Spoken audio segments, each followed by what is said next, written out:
صرف علی پہ لعنت نہیں بھیجتے تھے. سنو, خزانہ جلالی میں حضرت مخدوم جہانیان لکھتے ہیں 17ویں چیپٹر میں, 17 چیپٹر میں لکھتے ہیں.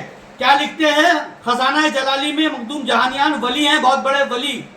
انہوں نے لکھتے ہیں کہ سلاطین امیہ نے, امیہ کے بادشاہوں نے فرزندان رسول اللہ کے بیٹوں کو قتل کیا, اور حضرت علی, حضرت حسن اور حضرت حسین پر لعنت بھیجتے تھے, گالیاں دیتے تھے, اور رسول اللہ صلی اللہ علیہ وسلم کے اہل بیت پر قسم قسم کے مظالم ڈھاتے تھے, ظلم کرتے تھے.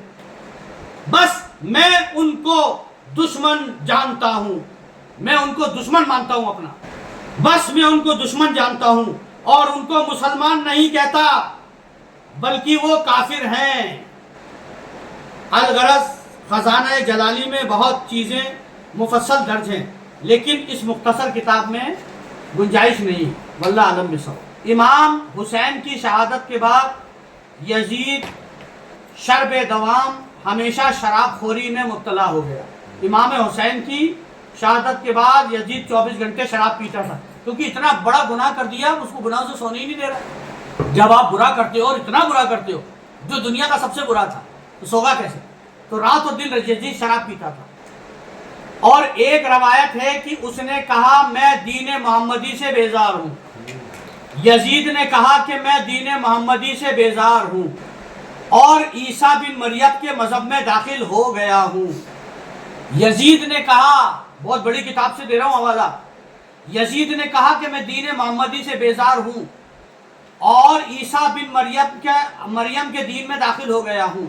اور منتخب تواریخ, ہسٹری کی سب سے مستند کتاب منتخب التواریخ میں لکھا ہے 4 ربیع الاخر 64 ہجری کو ناچتے ہوئے شراب کے نشے میں دھت مستی کی حالت میں ننگی عورتوں کے ساتھ وہ ناچ رہا تھا اور چھت سے گرا, جس سے اس کا مغز پھٹ گیا اور وہ مر گیا.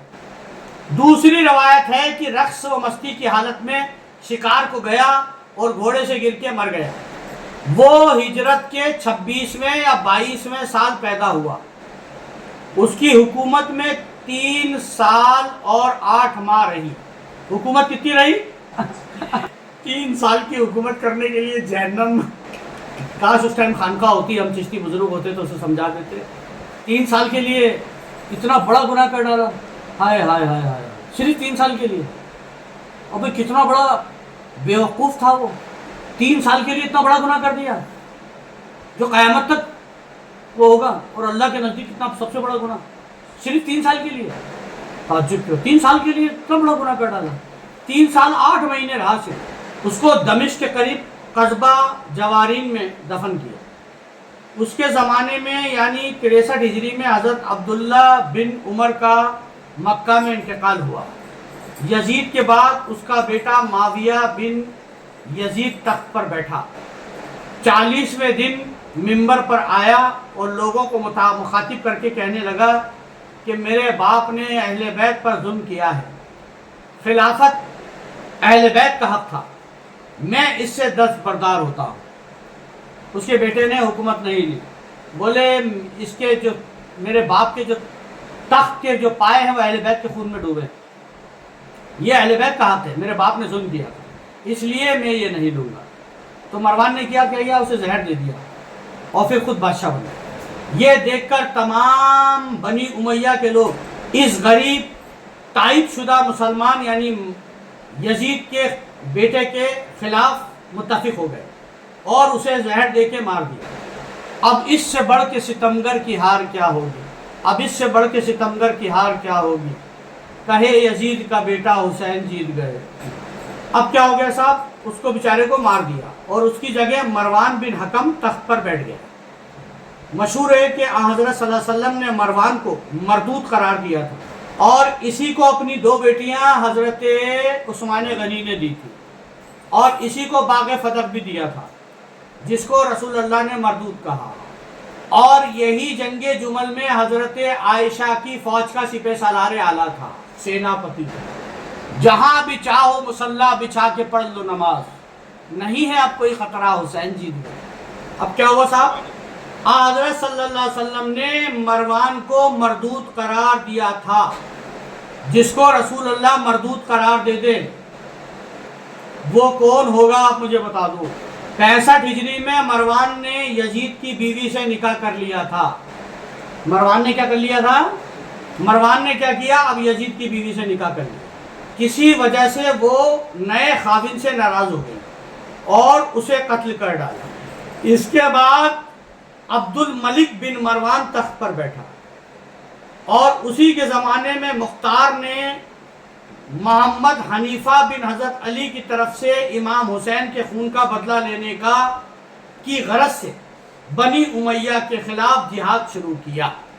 یہ ہے امپورٹنٹ بات. کب؟ ملک بن مروان کے زمانے میں مختار ثقفی نے محمد حنیفہ بن حضرت علی کی طرف سے امام حسین کے خون کا بدلہ لینے کی غرض سے بنی امیہ کے خلاف جہاد شروع کیا. اس نے عہد کیا کہ انشاءاللہ بنی امیہ اور ان کے معاونین کا اسی طرح خون بہاؤں گا جس طرح بخت نصر نے یہودیوں کا خون بہایا تھا. لاکھوں یہودیوں کو مارا تھا بخت نصر نے اور ہیکل سلیمانی کو زمین بوس کر دیا. بس اس نے لوگوں سے کہا کہ محمد حنیفہ بن علی کرم اللہ وجہ الکریم کی طرف سے آیا ہوں اور ان کے لیے تم سے بیعت لیتا ہوں. یہ سن کر تمام اہل کوفہ نے اس کے ہاتھ پر بیعت کی. ابراہیم بن مالک اشتر، یاد رہے کہ مالک اشتر حضرت علی کرم اللہ وجہ الکریم کے معاونین میں سے تھے، آپ کے دوستوں میں سے. اور جنگ جمل میں وہ صفین میں انہوں نے اپنی بہادری کے خوب جوہر دکھائے تھے. مالک اشتر وہ بھی اپنی کثیر جماعت کے ساتھ مختار سے متفق ہو گئے اور ہزاروں آدمیوں کا عظیم لشکر بنا کر مخالفین کو قتل کرنا شروع کر دیا اور امام حسین کے شہید کرنے والوں میں سے کوئی بھی باقی نہیں چھوڑا، سب کو مار دیا. جن لوگوں نے امام حسین کو شہید کیا تھا مختار ثقفی نے انہیں چن چن کے مار ڈالا، کوئی بھی باقی نہ چھوڑا. اس کے بعد انہوں نے اہل بیت کی دوستی میں اپنی جان بھی نثار کر دی. پھر ان دونوں نے اہل بیت کی دوستی میں اپنی جان نثار کر دی. مختار کا خروج جہاد پنجشنبہ جمعرات کی رات ماہ ربیع الاول 566 ہجری کو شروع ہوا، 3 سال بعد کربلا کی. ابو القاسم محمد حنیفہ بن علی اپنے علم و فضل و شجاعت کی وجہ سے بہت مشہور اور معروف تھے. چنانچہ ان کے کمالات کتب تاریخ میں مفصل درج ہیں. امام حسین کی شہادت کے دن سے انہوں نے کسی کام کو ہاتھ نہ لگایا جب سے امام حسین شہید ہوئے تھے. بس اسی تبادوں میں تھے امام حسین کی شہادت کے کیسے بدل. امام حنیفہ حرمین شریفین کا طواف کرتے تھے، کعبے میں رہتے تھے اور طواف کرتے تھے کعبے کا، اور ہمیشہ گوشائے غزلت میں ذکر الہی میں مشغول رہا کرتے تھے، صرف ذکر کرتے تھے. حضرت حنیفہ عبد الملک بن مروان کے زمانے میں 581 ہجری میں ان کا مدینہ منورہ میں انتقال ہوا. کن کا؟ حضرت 81 ہجری میں، وہ ہے کو میں نے 5 پڑھ لیا. آپ کا 81 ہجری میں انتقال ہوا حضرت حنیفہ. آپ 21 ہجری میں پیدا ہوئے. عبد الملک کے زمانے یعنی 73 ہجری میں حجاج بن یوسف نے عبداللہ بن زبیر کو مکہ معظمہ میں قتل کیا اور خانہ کعبہ پر گولہ باری کی. کس نے؟ حجاج بن یوسف. 77 ہجری میں عدی بن حاتم تائی نے کہ جس کی عمر 120 سال تھی اور جو جنگ صفین میں حضرت علی کرم اللہ وجہ کے ہمراہ لڑا تھا، ان کے ساتھ لڑا تھا معاویہ کے خلاف، مکہ معظمہ میں وفات پائی. حضرت عبداللہ بن عباس نے بھی عبد الملک کے زمانے میں 75 ہجری میں 71 سال کی عمر میں وفات پائی. 71 سال کی عمر میں وفات پائی. الغرض ان بزرگان کی وفات کے بعد سلاطین بنی امیہ بے خوف ہو گئے. جب یہ سب مر گئے تو بنی امیہ کے جو سلطان تھے وہ سب بے خوف ہو گئے. بولے مختار ثقفی بھی مر گیا، یہ انتقال ہو گیا. اب انہوں نے کیا کیا؟ جس طرح کہ فرعون حضرت موسیٰ علیہ السلام کی پہلی ہجرت کے بعد بے خوف تھا، بس انہوں نے دست ظلمت دراز کیا اور الغرض تمام بنی امیہ تمام بنی امیہ بن معاویہ سے مروان بن محمد تک، یعنی معاویہ سے مروان تک 14 آدمیوں نے تقریباً 100 سال حکومت کی اور اہل بیت پر طرح طرح کے مظالم ڈھائے۔